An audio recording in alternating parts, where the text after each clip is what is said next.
Kettle ফিডবোৰ হৈছে প্ৰায় chalk pencil আকৃতিৰ।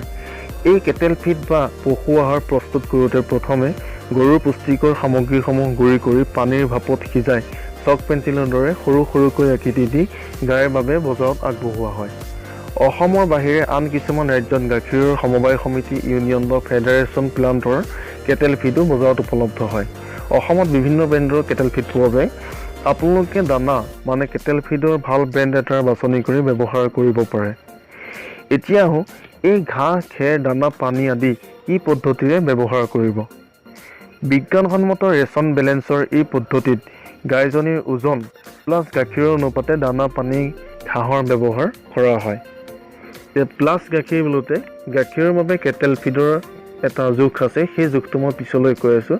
বৰ্তমান গাইজনীৰ বাবে গাইজনীৰ ওজন অনুসৰি দিয়া যি আহাৰ পাতি, তাৰ বাবে মনত ৰাখিব লগা প্ৰথম কথাখিনি হ'ল 5 লিটাৰ গাখীৰ দিয়া গাইক গাইজনীৰ ওজনৰ মুঠ ওজনৰ 2% দানা, ঘাঁহ, খেৰ আদি খুৱাব লাগে।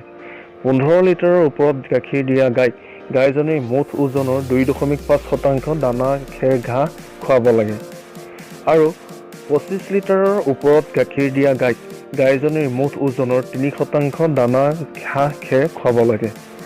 আকৌ মহক ওজনৰ 3% বা 3.5% আহাৰ দিব লাগে।